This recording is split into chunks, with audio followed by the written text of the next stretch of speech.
आप सभी को ऋषि पंचमी की हार्दिक शुभकामनाएं। भाद्रपद मास के शुक्ल पक्ष की पंचमी तिथि को ऋषि पंचमी का व्रत रखा जाता है।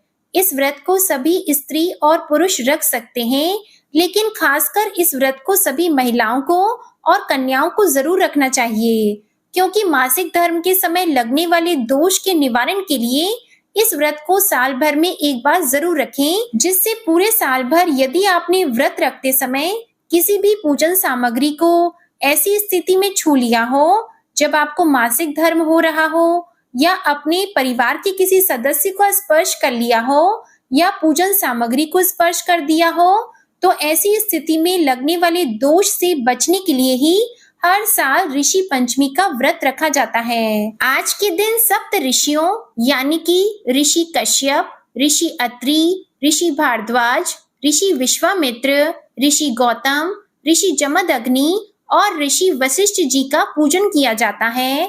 साथ ही इस दिन अरुंधति माता का पूजन भी किया जाता है। पौराणिक मान्यताओं के अनुसार ऋषि पंचमी के व्रत में हल से जुता हुआ कुछ भी नहीं खाया जाता। इस बात को ध्यान में रखकर ही व्रत रखा जाता है। आज के दिन व्रत रखने वाले भक्तों को केवल फल, मेवा या समा की खीर या मोरधन से बने हुए व्यंजनों को खाकर ही व्रत रखना होता है। मान्यता है कि आज के दिन जो भी व्यक्ति सप्त ऋषियों का स्मरण कर उनका पूजन करता है, वह सभी पापों से मुक्त हो जाता है।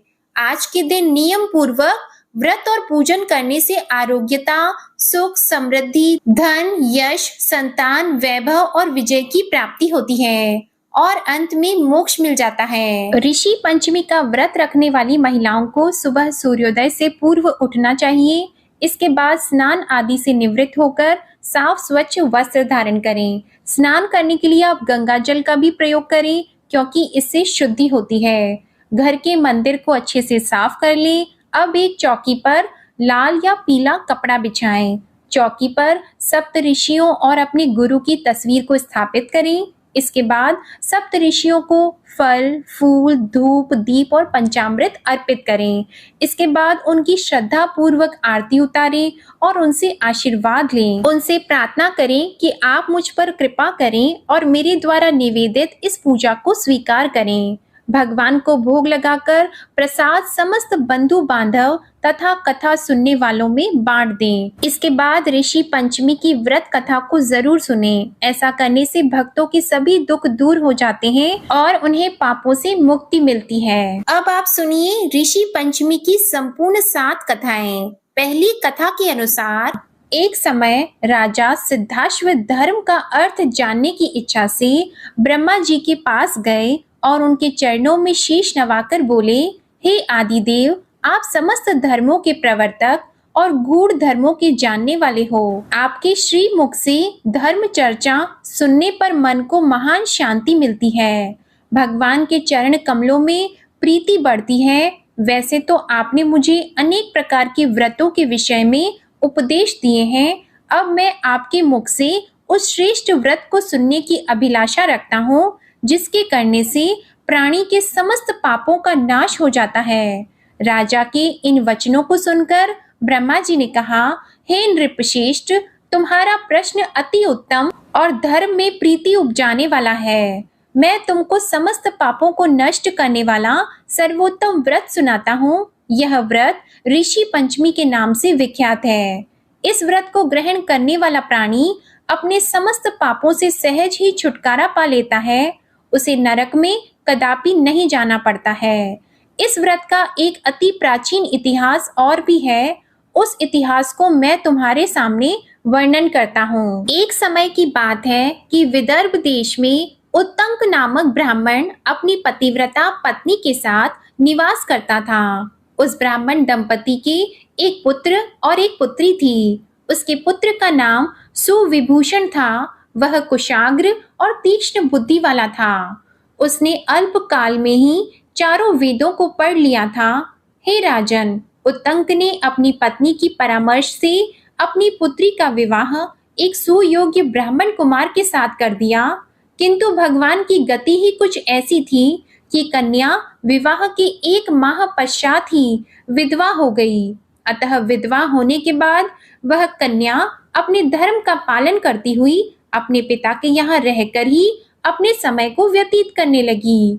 विधवा कन्या के दुख से दुखी होकर उत्तंक अपने घर बार को अपने पुत्र को सौंपकर अपनी स्त्री और कन्या को लेकर गंगा जी के किनारे चला गया और वहां आश्रम बनाकर छेदों का पठन पाठन करने लगा।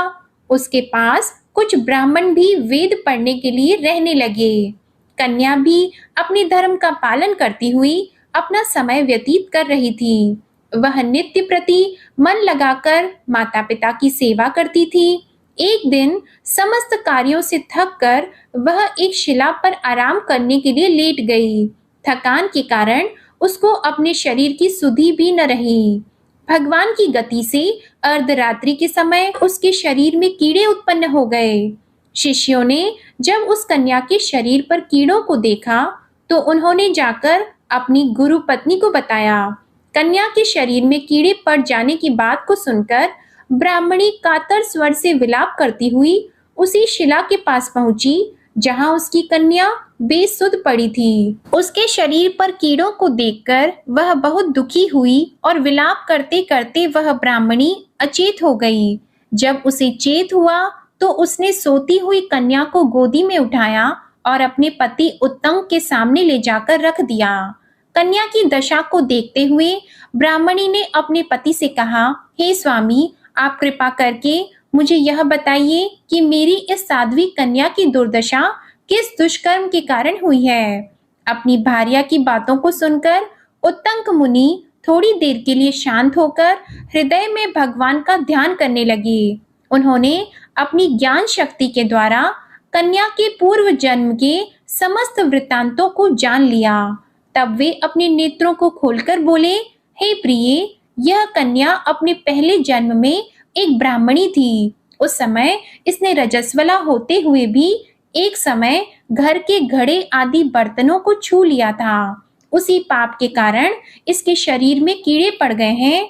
इसने शुद्ध होने के बाद अपनी सखियों के साथ ऋषि पंचमी व्रत को देखकर भी उसका आदर नहीं किया था। व्रत के दर्शन के प्रभाव से तो इस जन्म में इसको उत्तम ब्राह्मण कुल तो प्राप्त हुआ, परंतु उस व्रत का तिरस्कार करने के कारण इसके शरीर में कीड़े पड़ गए हैं।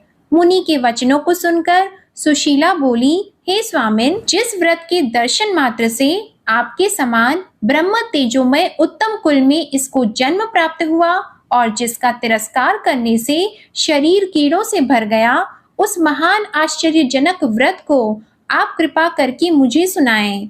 उत्तंक प्रसन्न होकर बोले, हे सुशीले, वह व्रत समस्त व्रतों में उत्तम है। इसके प्रभाव से समस्त पाप नष्ट हो जाते हैं।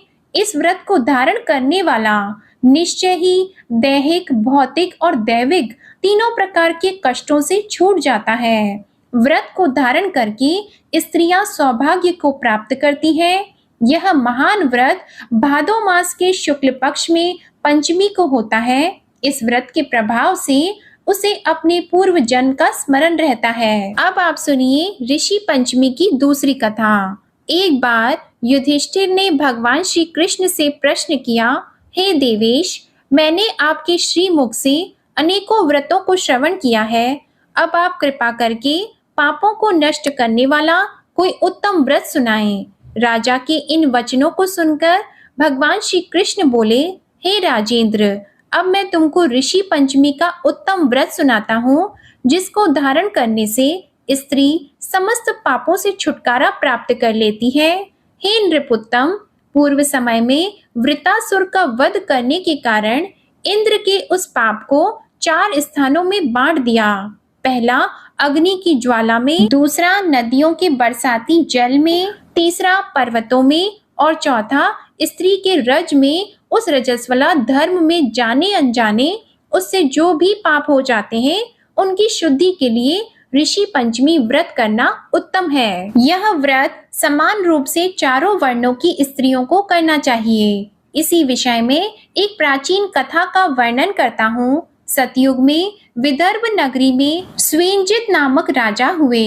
वे प्रजा का पुत्रवत पालन करते थे। उनके आचरण ऋषि के समान थे। उनके राज्य में समस्त वेदों का ज्ञाता समस्त जीवों का उपकार करने वाला सुमित्र नामक एक कृषक ब्राह्मण निवास करता था। उनकी स्त्री जयश्री पतिव्रता थी।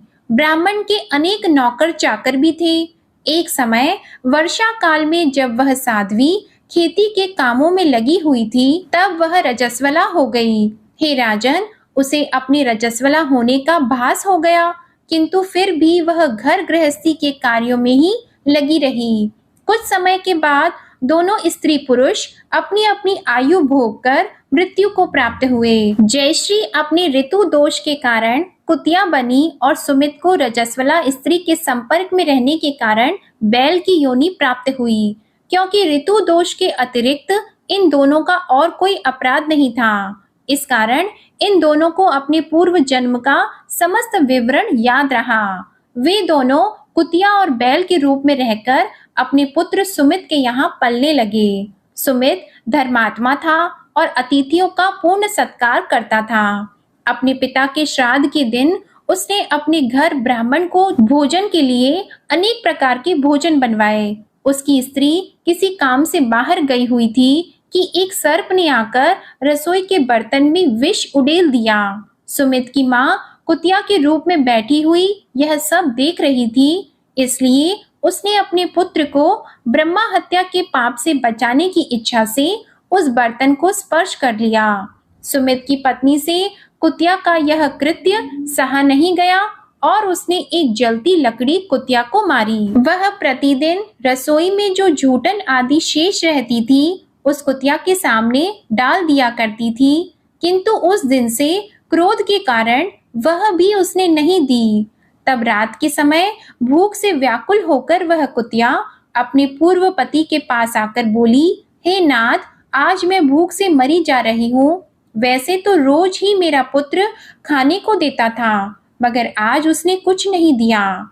मैंने सांप के विष वाले खीर के बर्तन को ब्रह्मा हत्या के भय से छूकर भ्रष्ट कर दिया था। इस कारण बहू ने मुझे मारा और खाने को भी नहीं दिया है। तब बैल ने कहा, हे भद्रे, तेरे ही पापों के कारण मैं भी इस योनि में आ पड़ा हूँ। बोझा ढोते ढोते मेरी कमर टूट गई है।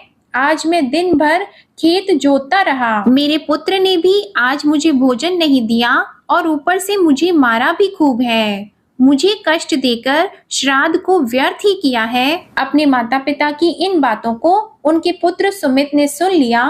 उसने उसी समय जाकर उनको भर पेट भोजन कराया और उनके दुख से दुखी होकर वन में जाकर उसने ऋषियों से पूछा, स्वामी, मेरे माता पिता किन कर्मों के कारण इस योनि को प्राप्त हुए और किस प्रकार उससे छुटकारा पा सकते हैं। सुमित के उन वचनों को सुनकर सर्वतपा नामक महर्षि दया करके बोले कि पूर्व जन्म में तुम्हारी माता ने अपने उच्छृंखल स्वभाव के कारण रजस्वला होते हुए भी घर गृहस्थी की समस्त वस्तुओं को स्पर्श किया था और तुम्हारे पिता ने उसको स्पर्श किया था। इसी कारण वे कुतिया और बैल की योनि को प्राप्त हुए हैं।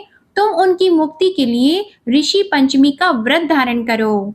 भगवान श्री कृष्ण जी बोले, हे युधिष्ठिर, हे राजन, महर्षि सर्वतपा के इन वचनों को सुनकर सुमित अपने घर लौट आया और ऋषि पंचमी का दिन आने पर उसने अपनी स्त्री सहित उस व्रत को धारण किया और उसके पुण्य अपने माता पिता को दे दिया। व्रत के प्रभाव से उसके माता पिता दोनों ही पशु की योनियों से मुक्त हो गए और स्वर्ग को चले गए। जो स्त्री इस व्रत को धारण करती है वह समस्त सुखों को पाती है। इससे स्त्री पुरुष सभी पापों की निवृत्ति के लिए करते हैं। अब सुनिए तीसरी कथा। एक गांव में एक गरीब माँ बेटे रहते थे। भाद्रपद मास का महीना आया और ऋषि पंचमी आई तो बेटा बोला, माँ, मैं अपनी बहन से राखी बंधवाने जाऊंगा। तो माँ बोली, बेटा, हम गरीब हैं और तेरी बहन अमीर है। अगर उसके घर जाएगा तो भला उसे क्या देगा? इस पर बेटा बोला, माँ, मैं लकड़ी बेचूंगा और लकड़ी बेच के जो पैसा आएगा वह लेकर मैं अपनी बहन के घर जाऊंगा। ऐसा कहकर उस लड़के ने लकड़ियां इकट्ठा की और उन्हें बेचकर पैसा इकट्ठा करके वह भाई अपनी बहन के घर रवाना हो गया। बहन के यहाँ पहुंचा तो उस समय बहन सूत काट रही थी। उसने देखा कि उसका भाई आया है, पर सूत का तार बार बार टूट रहा था। वह उसे जोड़ने में व्यस्त हो गई। भाई ने सोचा, अमीर बहन के मन में अब मेरे लिए कोई प्रेम नहीं है, और वह वापस जाने लगा। इतने में बहन का तार जुड़ गया, तो बहन दौड़कर भाई के पास गई और बोली, भैया, मैं तो तुम्हारा ही इंतजार कर रही थी। सूत का तार बार बार टूट रहा था, इसलिए मैं आपसे बोली नहीं। और फिर बहन ने भाई को पाट पर बिठाया और राखी बांधी। भाई ने बहन को भेंट दी। खुशी से बावली बहन पड़ोसन से पूछने गई कि जब कोई प्यारा मेहमान आए तो उसे क्या रसोई बनानी चाहिए। तो पड़ोसन ने भी मजाक में कह दिया कि घी में चावल बनाना और तेल का छौंका लगाना। बहन खुशी से पागल थी। जैसा पड़ोसन ने कहा उसने वैसा ही कर दिया। परंतु 2 घंटे बीत गए। भाई ने कहा, बहन भूख लग रही है। तो बहन बोली, भैया, मैंने चावल चढ़ा दिए हैं, परंतु 2 घंटे हो गए हैं, वे अभी तक पके नहीं हैं। और अपने भाई को पड़ोसन की सारी बात कह सुनाई। तो भाई बोला, बहन, क्या कभी घी में चावल बनते हैं क्या? तू दूध ला और खीर बना। बहन ने खीर बनाई। सबने भोजन किया। भाई को सवेरे जाना था। उसके साथ लड्डू बांधने के लिए उसने रात को ही गेहूं पीसे और लड्डू बांधकर भाई को दे दिए। सुबह तड़के ही भाई रवाना हो गया। उसके बाद बहन के बच्चे उठे और बोले, हमको भी लड्डू दो। बच्चों को देने के लिए बहन ने लड्डू तोड़ा तो उसमें सांप के छोटे छोटे टुकड़े निकले। तो वह तुरंत भाई के पीछे दौड़ी। बहुत दूर पर उसे भाई मिला तो उसने अपने भाई को आवाज दी। इस पर भाई सोचने लगा, मैं इसके घर से कुछ नहीं लाया, फिर भी यह मेरे पीछे क्यों आ रही है। बहन के पास आते ही भाई ने पूछा, मैं तेरे घर से कुछ नहीं लाया, फिर भी तू मेरे पीछे पीछे भागते हुए क्यों आई? तो बहन बोली, मैं तेरी जान बचाने आई हूँ। जो लड्डू तुझे दिए हैं उसमें सांप पिस गया, इसलिए मैं तुझे बताने आई हूँ। तब भाई बोला, बहन, मैं एक पेड़ पर पोटली टांग कर नीचे आराम कर रहा था और कोई मेरे लड्डू चोरी करके ले गया। वहीं पर लड्डू चोर पीछे से छुपकर खड़े होकर उनकी बातें सुन रहे थे। वे लड्डू खाने ही वाले थे। बहन की बात सुनकर फिर रुक गए और बोले, तुमने हमारी जान बचाई है, आज से तुम हमारी धर्म बहन हो। वहीं उन लोगों ने लड्डू को जमीन में गाड़ दिया और बहन भाई को वापस लेकर घर आ गई। तीसरे दिन भाई को सीख देकर बहन ने विदा किया। इसलिए कहा जाता है, भाई को राखी बांधने के दिन रात को नहीं रोकना चाहिए और जाते समय कुछ खाने का सामान नहीं बांधना चाहिए। भगवान, जैसा आपने उस बहन के भाई की रक्षा की, ऐसी सबकी रक्षा करना। अब सुनिए ऋषि पंचमी की चौथी कथा। एक बार की बात है, एक ऋषि मुनि अपने रास्ते पर जा रहे थे। जिस रास्ते पर ऋषि मुनि जा रहे थे, वहां पर एक स्वर्ण मुद्रा का सिक्का पड़ा हुआ था। स्वर्ण मुद्रा के सिक्के को देखकर ऋषि मुनि रुक गए और उन्हें उठाकर अपने पास रखा और सोचा कि मैं इस सिक्के का क्या करूंगा। यह स्वर्ण मुद्रा का सिक्का मैं किसी गरीब को दे दूंगा, जिससे उसका भला हो जाएगा। यह स्वर्ण मुद्रा का सिक्का हमारे किसी काम का नहीं है, यह हमें दान में ही देना चाहिए। और उसे लेकर वह अपने घर आ गए। ऋषि मुनि को काफी ढूंढने पर भी कोई ऐसा गरीब नहीं मिला जो सिक्के को लेने का सही अधिकार रखता हो। तो ऋषि मुनि बड़े परेशान हो गए और सोचने लगे कि मैं यह किसे दूं। फिर एक दिन ऋषि मुनि नहा धोकर अपने द्वार पर खड़े थे और उनके सामने से एक सेना जा रही थी। उस सेना के राजा दूसरी सेना पर हमला करने जा रहे थे कि अचानक उस राजा की नजर ऋषि मुनि पर पड़ी। तो राजा ने अपनी सेना को रोक दिया और बोला कि हमें ऋषि मुनि का आशीर्वाद ले लेना चाहिए। आशीर्वाद लेने से हम जंग जीत जाएंगे। इसके बाद राजा आशीर्वाद लेने के लिए ऋषि मुनि के पास गए और फिर ऋषि मुनि का आशीर्वाद लिया। ऋषि मुनि ने सोचा कि मैं यह स्वर्ण मुद्रा का सिक्का इस राजा को ही दे देता हूँ। जैसे ही ऋषि मुनि ने स्वर्ण मुद्रा का सिक्का राजा को दिया, तो राजा को बड़ा आश्चर्य हुआ कि ऋषि मुनि महाराज मुझे सिक्का क्यों दे रहे हैं। फिर परेशान होकर राजा ने ऋषि मुनि से पूछा, महाराज, आपने मुझे यह सिक्का क्यों दिया? मैं तो राजा हूँ। तभी ऋषि मुनि ने कहा कि आप दूसरे राज्य पर विजय पाने के लिए जा रहे हैं, जबकि आपके पास तो पहले से ही इतना बड़ा राज्य है। फिर भी आपको दूसरे राज्य की जरूरत आ पड़ी है। इसका मतलब आपसे गरीब आदमी मैंने नहीं देखा, इसलिए मैंने आपको दे दिया। अब राजा को सारी बात समझ आ गई थी कि जब हमारे पास सब कुछ है, फिर भी हम और लेने की इच्छा अपने मन में रखते हैं, यह हमें कदापि नहीं करना चाहिए। हमारे पास जितना है, हमें उसमें संतुष्ट रहना चाहिए। हे ऋषि महाराज, जैसी सद्बुद्धि आपने राजा को दी, वैसी ही सबको देना और सबका कल्याण करना। प्रिय भक्त जनों, आइए अब सुनते हैं 5वीं कथा में विनायक जी की कथा। इस कथा के बिना कोई भी व्रत कथा अधूरी रहती है। तो अब सुनिए विनायक जी की कथा। एक बुढ़िया माई थी, वह बहुत ही गरीब और दृष्टिहीन थी। उसके एक बेटा और बहू थे। वे बुढ़िया सदैव गणेश जी की पूजा किया करती थी। एक दिन गणेश जी प्रकट होकर उस बुढ़िया से बोले, बुढ़िया माँ, तू जो चाहे मांग लो। बुढ़िया बोली, मुझसे तो मांगना नहीं आता, कैसे और क्या मांगू? तब गणेश जी बोले, अपनी बहू बेटे से पूछकर मांग ले। तब बुढ़िया ने अपने बेटे से कहा, गणेश जी कहते हैं तू कुछ मांग ले, बता मैं क्या मांगू? तो पुत्र ने कहा, माँ तू धन मांग ले। बहू से पूछा तो बहू ने कहा, नाती मांग लो। तब बुढ़िया ने सोचा कि ये तो अपने अपने मतलब की बात कह रहे हैं। अतः उस बुढ़िया ने पड़ोसिनों से पूछा तो उन्होंने कहा, बुढ़िया तू तो थोड़े ही दिन जिएगी, क्यों तू धन मांगे और क्यों नाती मांगे? तू तो अपनी आँखों की रोशनी मांग ले, जिससे तेरी जिंदगी आराम से कट जाए। इस पर बुढ़िया बोली, यदि आप प्रसन्न हैं तो मुझे 9 करोड़ की माया दे, निरोगी काया दे, अमर सुहाग दे, आँखों की रोशनी दे, नाती दे, पोता दे और सब परिवार को सुख दे और अंत में मोक्ष दे। यह सुनकर तब गणेश जी बोले, बुढ़िया माँ, तुमने तो हमें ठग लिया। फिर भी जो तूने मांगा है, वचन के अनुसार सब तुझे मिलेगा। और यह कहकर गणेश जी अंतर ध्यान हो गए। उधर बुढ़िया माँ ने जो कुछ मांगा वह सब कुछ मिल गया।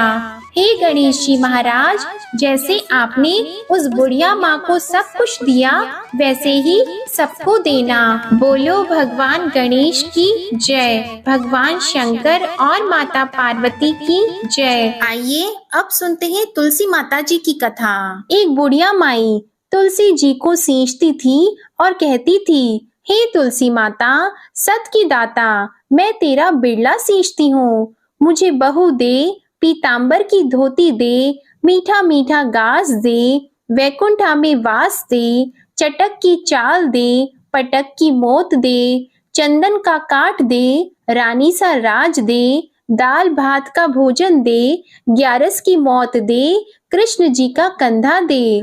तब तुलसी माता यह सुनकर सूखने लगी। तो भगवान ने पूछा, हे तुलसी, तुम क्यों सूख रही हो? तो तुलसी माता ने कहा कि एक बुढ़िया रोज आती है और यही बात कह जाती है, मैं सब बात तो पूरा कर दूंगी, लेकिन भगवान कृष्ण का कंधा कहाँ से लाऊंगी? तो भगवान बोले, जब वो मरेगी तो मैं अपने आप कंधा दे आऊंगा, तू बुढ़िया माई से कह देना।